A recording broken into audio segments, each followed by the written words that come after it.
Good morning to students. In the previous video, we have studied the theory of differential amplifiers. Today, we are going to study the theory of ideal op-amp and its equivalent circuits, and then few important definitions of op-amp called op-amp parameters, and we are going to study the concept of what is known as the virtual ground. Now, consider the ideal op-amp. In fact, ideal op-amp does not exist. Still, we define what is known as the ideal op-amp. Now, what is ideal op-amp? It is an op-amp which has infinity open loop voltage gain. That means, an ideal op-amp can amplify any input signal without attenuation. So, open loop voltage gain of the ideal op-amp is infinity. The bandwidth is infinity. That means, an ideal op-amp can amplify any input signal with frequency from 0 hertz to infinity hertz without attenuation. Now, for an ideal op-amp, the input impedance is infinity. That means, the input terminals are open circuited. No current can flow through the input terminals of the ideal op-amp. Its input impedance is infinity. For an ideal op-amp, the output impedance is 0. That means, it can drive any load resistance. Whatever may be the load resistance, it can drive the load resistance. The load resistance can have any value. Therefore, the output impedance of the ideal op-amp is 0. The CMRR is infinity. The common mode rejection ratio is infinity. That means, an ideal op-amp can reject any common mode signals. For an ideal op-amp, there is a perfect balance. That is, when the input voltages are 0, the output voltage should be 0. Or when the input voltages are same, then output voltage will be 0. Now, when the input voltages are same, the input difference voltage becomes 0, thereby reducing the output voltage to 0. For an ideal op-amp, there is a perfect balance. Next is the zero temperature drift. The characteristics of the ideal op-amp do not vary with the temperature. It remains constant with respect to temperature. All characteristic parameters will remain constant with respect to the temperature. There is a parameter known as the slew rate. We are going to define it later. The slew rate is infinity for ideal op-amp. There is one more parameter known as input offset voltage. The input offset voltage is 0 for ideal op-amp. From these basic parameters of ideal op-amp, we can draw the equivalent circuit of an ideal op-amp. For ideal op-amp, the input impedance is infinity and output impedance is 0. Let us study the equivalent circuit of an ideal op-amp. For an ideal op-amp, the input impedance is infinity. Look at the equivalent circuit of an ideal op-amp. Its input terminals are open circuited. No current can flow through the input terminals of the amplifier.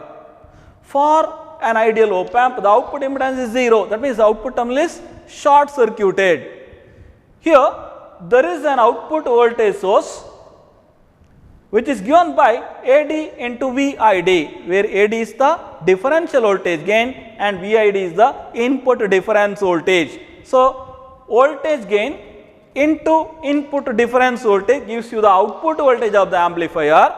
It is connected in series with 0 output impedance. The output terminal consists of 0 impedance. There is no output impedance at all. The output impedance is short circuited here. So, this is the equivalent circuit of an ideal op-amp. It is very difficult to manufacture an amplifier with ideal characteristics, but we can design an op-amp which has characteristics which approaches the ideal op-amp. Now, let us consider the equivalent circuit of a practical op-amp. For practical op-amp, input impedance cannot be infinity, but we can design an amplifier with very high input impedance.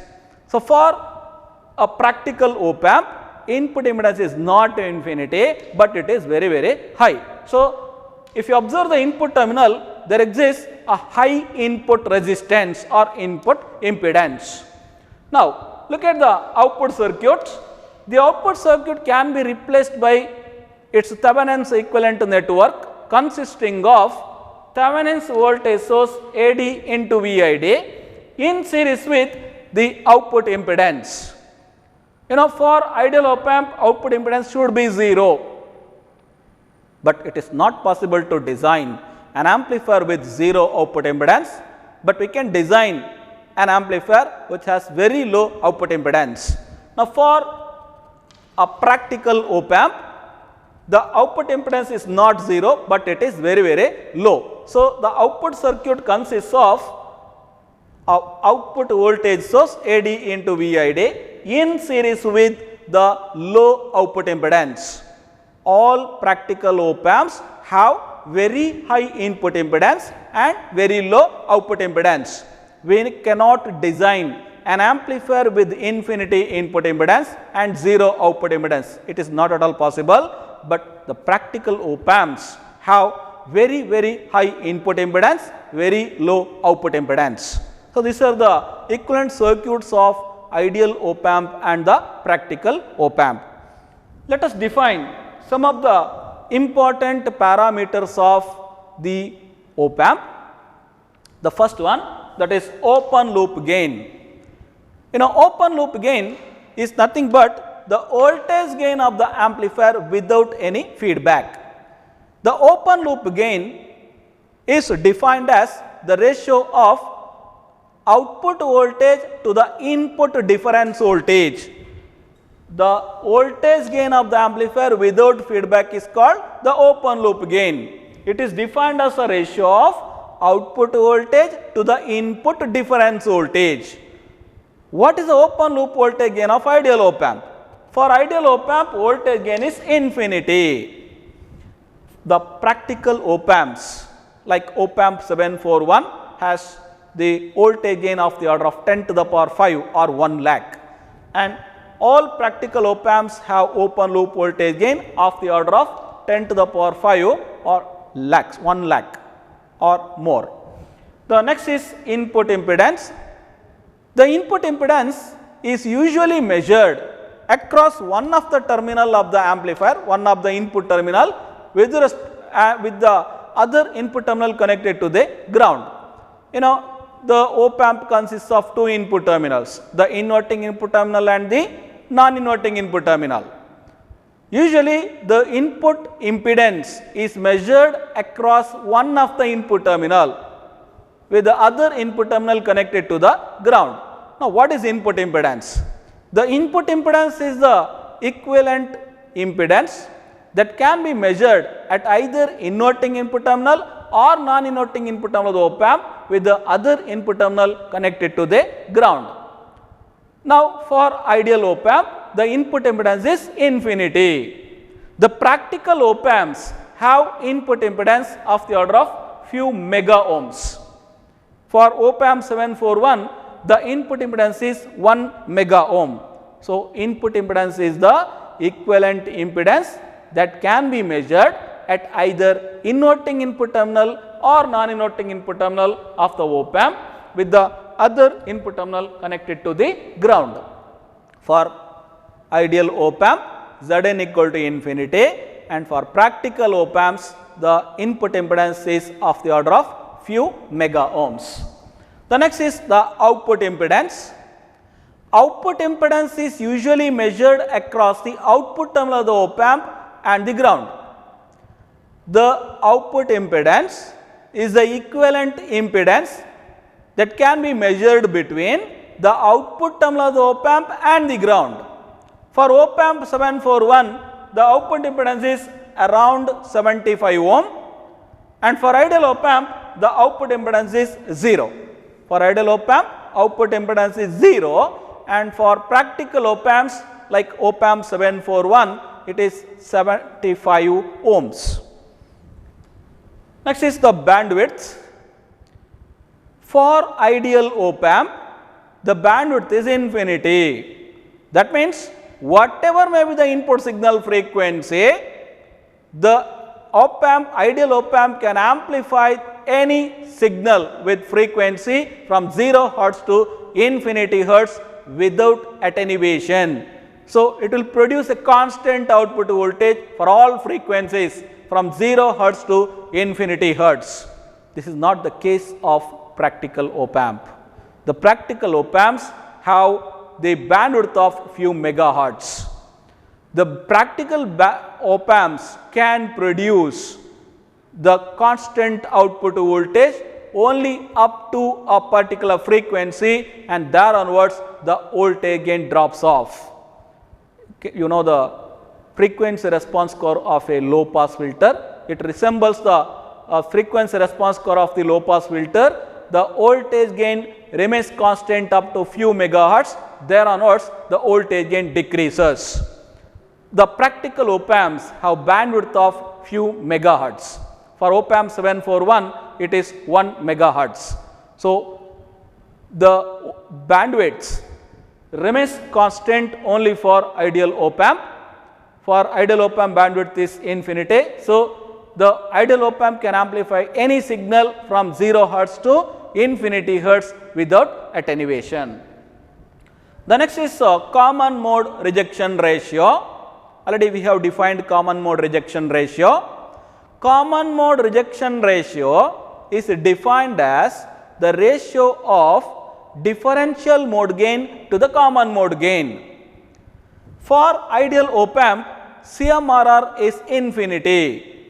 The practical op amp like op amp 741, the bandwidth is 90 decibel. For op amp 741, CMRR is 90 decibel. The next is the next parameter, that is slew rate. The slew rate is one of the parameter which is used to measure the speed of response. The slew rate indicates how rapidly the output of the op amp can change in response to the input signal. The slew rate is actually the measure of speed of response. You know, as soon as you apply the input signal to an amplifier circuit, we are supposed to get the output immediately. But then one of the disadvantage of the circuit parameter is that circuit will take more time to generate the output. As soon as you apply the input, you may not get the output, you will get the output after certain time interval. It all depends upon the slew rate of the amplifier. If the slew rate of the amplifier is high, it can produce the output so rapidly. For an ideal op amp, the slew rate is infinity. That means it can produce the output as soon as we apply the input signal. Now, slew rate is defined as the maximum rate of change of output voltage when large input signal is given to the closed loop amplifier. It is the rate of change of output voltage, but it is a maximum rate of change of output voltage when large input signal is given to the closed loop amplifier. Remember this term maximum. It is a maximum rate of change of input voltage when large input signal is given to the closed loop amplifier. The slew rate is measured in volts per microsecond. The slew rate is given by the mathematical expression dV naught divided by dt maximum in volts per second. It is the maximum rate of change of output voltage when large input signal is given to the closed loop amplifier. So, S equal to dV naught by dt maximum in volts per microsecond. For op amp 741, slew rate is around 0.5 volts per microsecond, and for ideal op amp, slew rate is infinity. The next parameter, that is input offset voltage. For an ideal op amp, when the input voltages are same, the output voltage should be 0, or when the input voltages are 0, the output voltage should be 0. But it is not the case of a practical op amp. There exists some error voltage at the output. This should be avoided. By applying some input voltages to the amplifier, it is possible to reduce the error voltage to 0. This voltage is called the input offset voltage, indicated as VIO. Now, what is input offset voltage? Now, input offset voltage is the voltage that must be applied to the inverting and non-inverting input terminal of the op amp in order to nullify the output voltage. By applying certain input voltages to the op amp, it is possible to reduce the output voltage to 0. This voltage is called input offset voltage. Now, input offset voltage is defined as the voltage that must be applied to the inverting and non-inverting input terminal of the op amp in order to nullify the output voltage. Now, look at the circuit diagram. Here I have connected two voltage sources, one voltage source to the inverting terminal and another voltage source to the non-inverting input terminal. So, by applying these two voltages to the inverting and non-inverting input of the amplifier, it is possible to reduce the output voltage to 0. So, input offset voltage is the voltage that must be applied to the inverting and non-inverting input of the op amp in order to nullify the output voltage. For op amp 741, input offset voltage is around 6 millivolts. For ideal op amp, it is equal to 0. The next parameter, that is output offset voltage. When both input terminals of the amplifiers are grounded, look at the circuit. I have connected both input terminals to the ground. You are supposed to get 0 output voltage if it is ideal op amp. If it is ideal op amp, you will get 0 output voltage because I have connected both input terminals to the ground.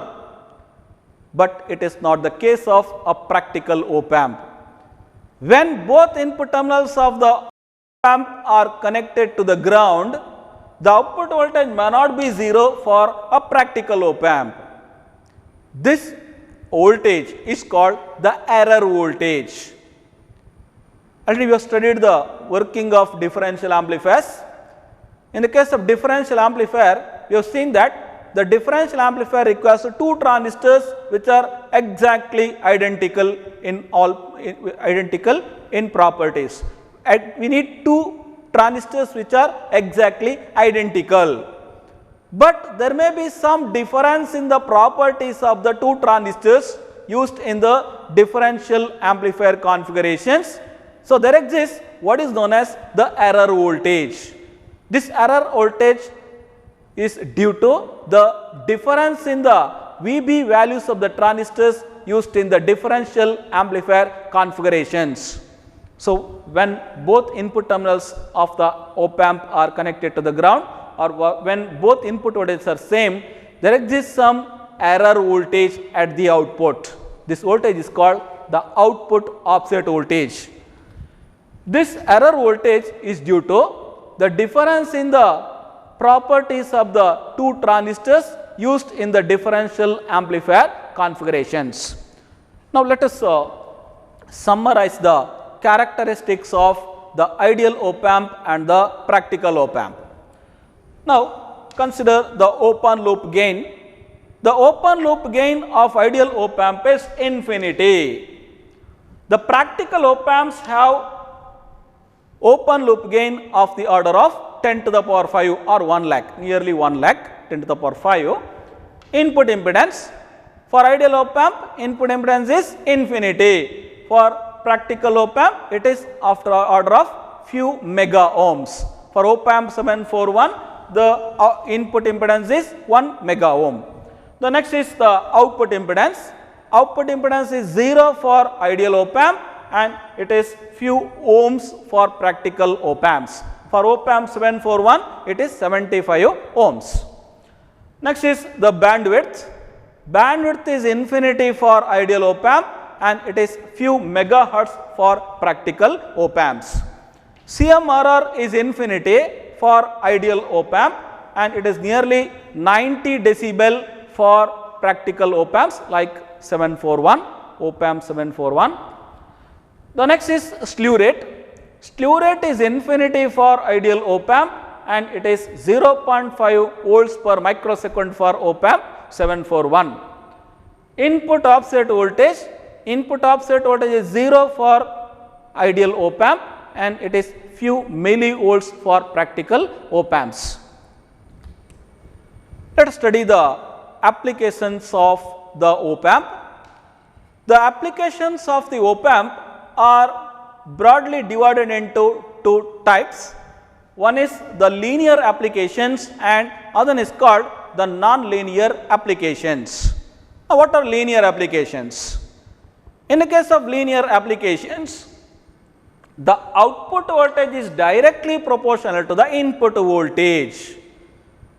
In the case of linear applications, the output voltage is directly proportional to the input voltage. The examples are the inverting amplifier and non-inverting amplifiers. The next is the non-linear applications. Here the output voltage is not directly proportional to the input voltage. The examples are the op amp differentiators, op amp integrators, the logarithmic amplifiers and anti-logarithmic amplifiers. These are the non-linear applications of the op amp. Now, for all practical purposes, op amp uses feedback. Now, why should we use feedback in an op amp?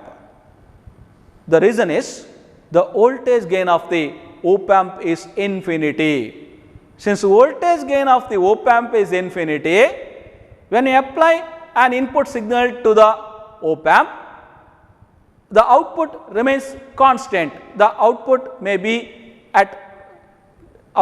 remains constant with whatever may be the input voltage, the output remains constant. Now, let us consider a very low input voltage is applied to the op amp. When I apply very low input voltage, then also the output voltage remains constant. Let us consider the open loop gain of a practical op amp, say AD equal to 1 lakh. I am using an op amp with voltage gain AD equal to 1 lakh and let me apply an input voltage of 1 volts. Now, the output voltage of the amplifier is given by the formula voltage gain into input voltage. Since AD is equal to 1 lakh, input voltage is 1 volt. Therefore, output voltage now becomes VO equal to 1 lakh volt. The output voltage becomes 1 lakh volts. Now, if I apply an input voltage of 1 volt to the amplifier, I am supposed to get 1 lakh volt output voltage. Can we consider op amp as a power plant? See, when we apply 1 volt input voltage, I am supposed to get 1 lakh volt output voltage theoretically. Practically, it is impossible to get such a high output voltage. An op amp is usually operated with two power supplies, plus VCC and minus VE. These are the maximum output voltages. When we operate the op amp with plus VCC and minus VE power supply, the maximum output voltage that is possible, that is obtained across the output terminal, is maybe nearly equal to plus VCC or it may be nearly equal to minus VE. It is not at all possible to get 1 lakh volt output voltage. The op amp goes into saturation. The op amp goes into saturation. Therefore, the maximum positive output voltage, it is also indicated as plus V saturation. The maximum positive output voltage is indicated as plus V saturation and maximum negative output voltage is indicated as minus V saturation. Note that these saturation voltages are usually less than the battery voltages. Say for example, if the op amp is operated with plus or minus 15 volt power supply, the positive saturation voltage may be nearly equal to 13 volt and negative saturation voltage may be nearly equal to minus 13 volt. And if the op amp is operated with plus or minus 12 volt power supply, the saturation voltage may be plus or minus 10 volts. So, these saturation voltages are very close to the battery voltage. So, when we apply an input voltage to the op amp, the output of the op amp may be at plus V saturation or minus V saturation. This is because the voltage gain of the op amp is very high. Since the voltage gain of the op amp is very high, the op amp goes into saturation. Now, the output voltage of the op amp is proportional to the input difference voltage only when the input voltage is of the order of microvolts. We will now consider the input voltage be in say 1 microvolts. Let us consider the input voltage is 1 microvolts. Now, what is the output voltage? 1 into 10 to the power minus 6. Let us consider the input voltage as 1 microvolts or 1 into 10 to the power minus 6 volts. We will now calculate the output voltage for this particular input. Now, the output voltage becomes 1 lakh into 1 into 10 to the power minus 6, that is equal to 0.1 volts. VO equal to 0.1 volts. Can we get this output voltage? Yes, we can get the output voltage only if the input voltage is of the order of microvolts. And if the input voltage is of order of millivolts or volts, then op amp goes into saturation. Thus, we can say that the output voltage is proportional to the difference voltage only when the input voltage is in the range of microvolts. And if the input voltage is more than that, the op amp goes into saturation. For all other input voltages, the op amp goes into saturation.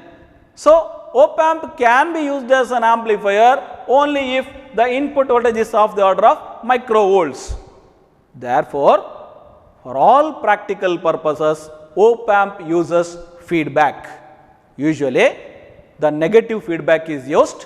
You know the property of negative feedback. The negative feedback amplifier reduces the voltage gain of the amplifier. So, in the case of op amp circuits, a feedback resistor is connected between the inverting terminal and the output terminal of the op amp. It is used to provide the negative feedback to the circuit. The negative feedback amplifier reduces the voltage gain of the amplifier. So, when we use a negative feedback, the voltage gain of the amplifier decreases, so that the op amp can be used as an amplifier. But if there is no feedback resistor, we cannot use the op amp as an amplifier, because whatever may be the input voltage, the op amp goes into saturation. We may get constant output voltage. So, op amp cannot be used to amplify the input signal. Now, op amp is a versatile device. It can be used to amplify both alternating current as well as the direct currents. We will now study the ideal voltage transfer curve of an op amp. Now, ideal voltage transfer curve is a graph of input difference voltage versus the output voltage. Input difference voltage is taken along x axis and output voltage is taken along y axis for a constant value of open loop voltage gain A. Now, in this graph, now observe the graph. Now, just observe this graph. Now, here I am applying an input voltage in the range from for very small range of input voltages. Say for example, let me apply input voltage of the order of microvolts. When I apply the input voltage of the order of microvolts, I am going to get the linear output voltage, that is the output voltage, that means the output voltage is proportional to the input voltage. I am going to get amplified output signal. Let us apply an input voltage more than microvolts, say for example millivolts or few volts. When we apply high input voltages like of the order of millivolts or volts, then the op amp goes into saturation. So, clipping takes place Hence, we are going to get a constant graph. If you consider the non-inverting amplifier circuit, when you apply the positive half cycle, the output voltage remains constant at plus V saturation, and when we apply negative half cycle of the input signal, the output remains at minus V saturation. Now, what are these saturation voltages? These saturation voltages are very close to the battery voltages. The positive saturation voltage is nearly equal to plus VCC, and the negative saturation voltage is nearly equal to minus VE. Since the voltage gain of the op amp is very high, the clipping takes place, hence the output remains constant at saturation voltages. The output voltage is proportional to the input difference voltage only when input voltage is in the range from these 2 points, say very low input voltages. When the input voltage is of the order of microvolts, then only the output voltage is proportional to the input difference voltage. Since the voltage gain of the op amp is very high, the op amp goes into saturation for high input voltages. Whether the input voltage is of the order of millivolts or volts, op amp goes into saturation. Now, since the voltage gain of the op amp is very high and we are going to get saturation voltages, constant output voltages, it cannot be used as an amplifier. The op amp can be used as an amplifier only if we use what is known as the feedback. In the case of the op amp, it uses the negative feedback. What is negative feedback? If the signal fed back to the input is in opposite polarity to that of the input signal, the feedback is said to be negative. Here, now consider the op amp circuit. Here, I have connected a resistor between inverting terminal and the output terminal of the op amp. This resistor is called the feedback resistor. Now, what is the purpose of using this resistor? This resistor is used to reduce the voltage gain of the amplifier, or this resistor provides the negative feedback. The purpose of providing the negative feedback is that since the voltage gain of the op amp is very high, the output voltage remains at plus V saturation or minus V saturation. In order to use the op amp as an amplifier, we use the negative feedback or feedback resistor RF. This resistor is connected between the inverting terminal and the output terminal of the op amp. Now, let us study what is known as the virtual ground. Let us study the concept of the virtual ground. Now, consider this circuit diagram. Here, I am applying an input signal to the inverting terminal of the op amp through a resistor Ri, and then I have connected a resistor which is known as the feedback resistor connected between the inverting terminal and the output terminal of the op amp. The non-inverting input terminal of the op amp is connected to the ground. Now, let us consider II is the current flowing through the resistor Ri, and IF is the current flowing through the resistor RF.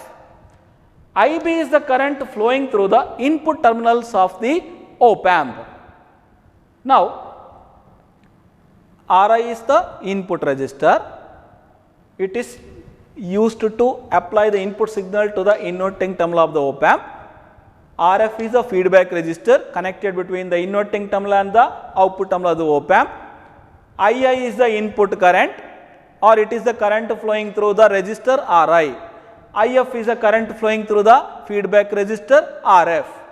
IB is the current flowing through the input terminal of the op amp. Now, here I have indicated the inverting terminal and the non-inverting terminals as A and B respectively. A is the inverting input terminal, B is the non-inverting input terminal. The non-inverting input terminal of the op amp is connected to the ground. Here there exists a concept known as the virtual ground. Now, what is virtual ground? Now, look at the circuit. Consider the open loop voltage gain of the op amp it is equal to infinity. Now, what is open loop voltage gain? It is defined as the ratio of output voltage to the input difference voltage. Output voltage is V naught, the input difference voltage VB minus VA is the input difference voltage, that is equal to infinity. Now, this term becomes infinity only when the denominator is 0. When the denominator is 0, this term becomes infinity. That means I can write VB minus VA equal to 0. The denominator is 0. When denominator becomes 0, the equation becomes infinity. So, VB minus VA, that is equal to 0. So, it can be written as VB equal to VA. Therefore, if VB equal to 0, VA also becomes equal to 0, because VB is equal to VA. Voltage across the non-inverting input terminal should be equal to voltage across the inverting input terminal. If the non-inverting input terminal is grounded, then voltage across the inverting input terminal is equal to 0. So, node A in the above circuit, node A is called the virtual ground. You know, the input impedance of the op amp is infinity. Therefore, we get the expression VA is equal to VB, that is voltage across node A is equal to voltage across node B. We have connected the non-inverting input terminal to the ground, therefore, voltage across the node A is equal to 0. Now, this node A is called virtual ground. Why is it called virtual ground? This is because this virtual ground does not provide path for the current to the ground, but it is a ground point with respect to voltage. Voltage across node A is 0, but current through node A is not equal to 0. So, it is called virtual ground, or it is also called the virtual short. Now, the virtual, let us study the equivalent circuit of the virtual ground. Here, now look at the input terminals of the op amp. Voltage across A is equal to voltage across B is equal to 0. Now, if you consider the ideal op amp, no current can flow through the input terminal of the op amp because input impedance is infinity. Now, let us define what is known as the virtual ground. Virtual ground is a node that has 0 voltage with respect to ground, but not mechanically grounded. The virtual ground does not provide path for the current to the ground, but it is a ground point with respect to voltage, but not with respect to current. Let me define the virtual ground again. It is a node that has 0 voltage with respect to ground, but not mechanically grounded. Yes. Let us study the linear applications of op amp. The linear applications are the inverting amplifier and the non-inverting amplifier. Yes, first one, the inverting amplifier. An inverting amplifier is the one whose output signal voltage and input signal voltage differ by a phase angle of 180 degree. In other words, an inverting amplifier is the one whose output voltage is out of phase with the input voltage by phase angle of 180 degree. When we apply the positive half cycle of the input signal, we are going to get negative half cycle of the amplified signal.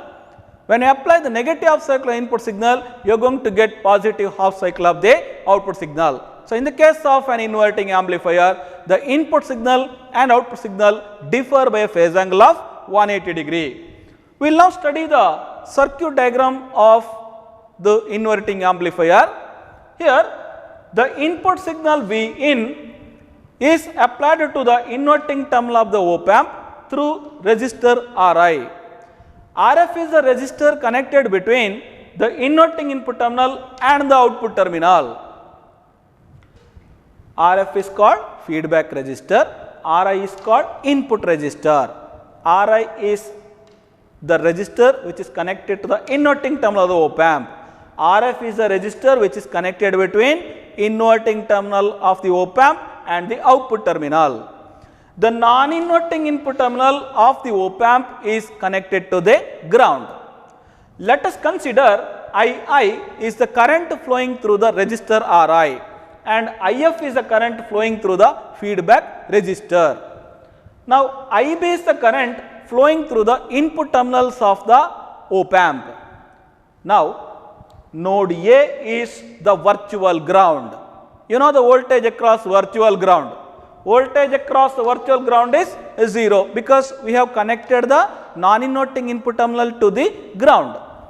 Now, look at the input signal and output signal waveforms. When we apply the negative half cycle input signal, we are going to get positive half cycle of the amplified output signal. When we apply positive half cycle input signal, we are going to get negative half cycle of the output signal. So, in the case of an inverting amplifier, input signal and output signals differ by a phase angle of 180 degree. Now, for an ideal op-amp, the open loop voltage gain is infinity. Since open loop voltage gain is infinity, the output voltage remains constant for all input voltages. But in this circuit, we are using the negative feedback. Now, and the input impedance of the op-amp is infinity. No current can flow through the input terminals of the op-amp.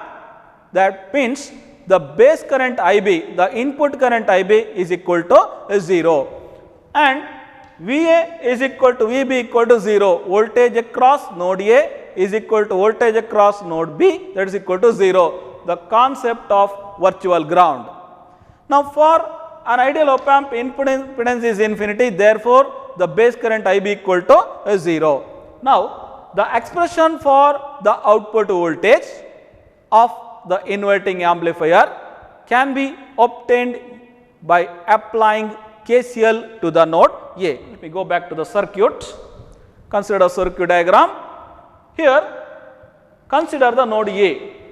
In this node A, II is the current entering the node, IB and IF are the currents leaving the node.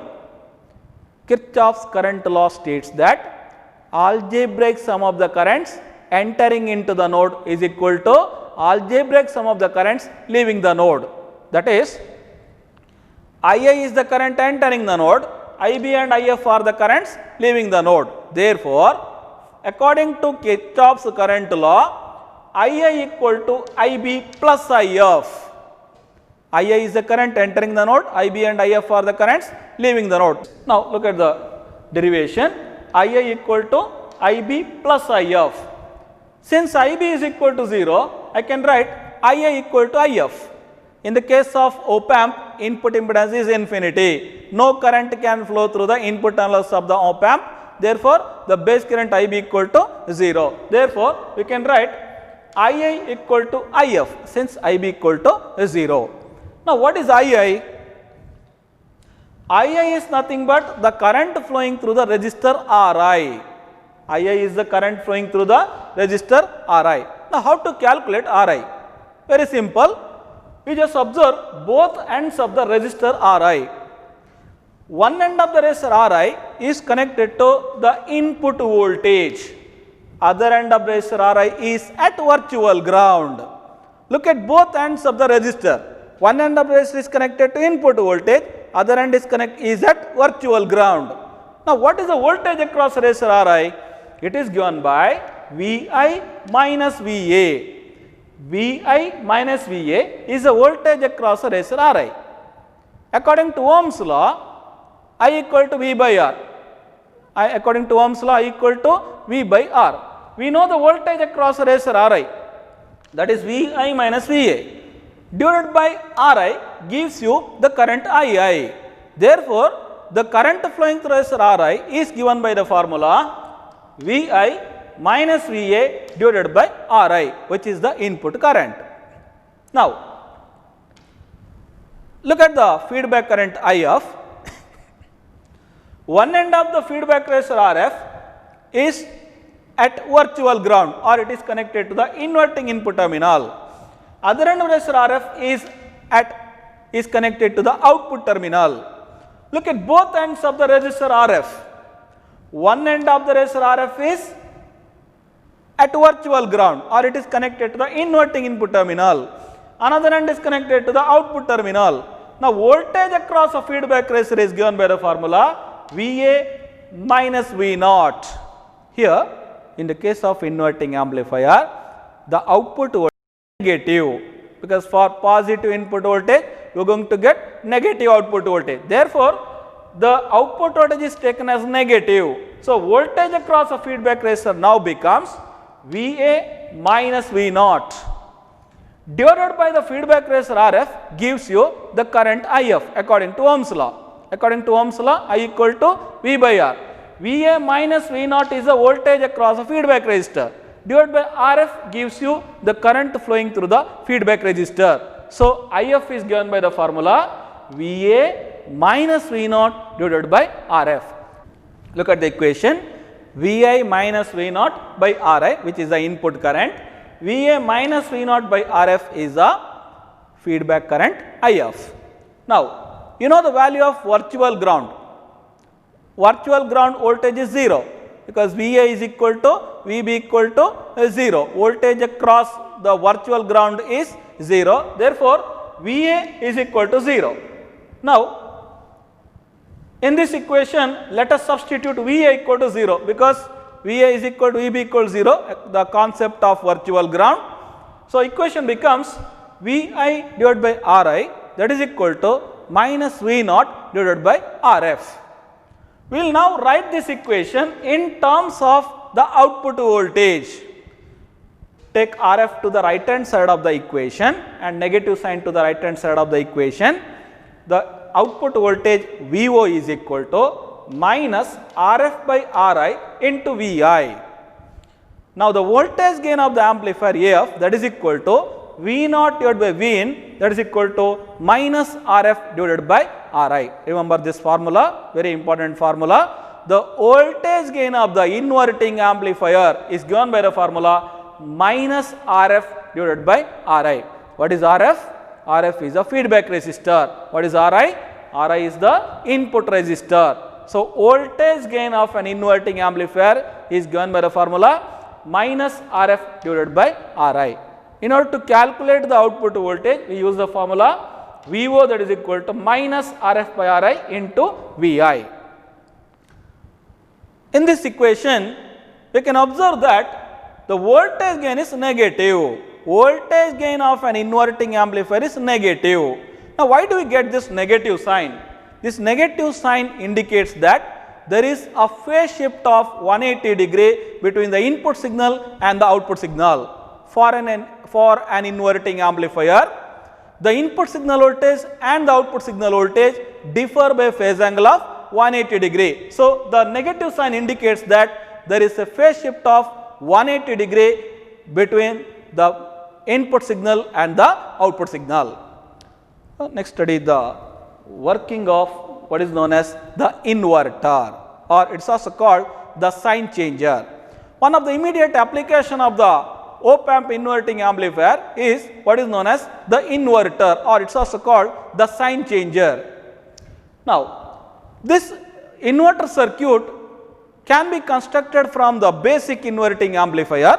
We go back to the inverting amplifier circuit. In this circuit, if both resistors are of equal values, that is when Ri equal to Rf equal to a resistor R, the resulting circuit is called an inverter, or it is also called the sign changer. In the case of the inverting amplifier circuit, when we use two resistors of same values, the resulting circuit is called the inverter or the sign changer. So, in the case of inverting amplifier circuit, if we make Ri equal to Rf equal to R, the circuit is called the sign changer or the inverter. What is an inverter? Inverter gives an output which is equal in magnitude but opposite in polarity to that of the input voltage. In the case of the inverter, the output voltage is just inversion of the input voltage. Let us consider an input voltage of 1 volt is applied to the circuit. then output voltage will be minus 1 volt. And when we apply a minus 1 volt input voltage, the output voltage will be plus 1 volt. The output voltage is just inversion of the input voltage. Now, you know the expression for the output voltage of an inverting amplifier, it is given by the formula VO equal to minus RF by RI into Vin. If both resistors are of equal values, then we get minus R divided by R. Minus RF by RI into Vi is the formula. When we substitute RF equal to RI equal to R, that means the equation becomes minus R divided by R into Vi, RR cancels. So, VO equal to minus Vi. From this equation, we can infer that the output voltage of an inverter is equal to inversion of the input voltage.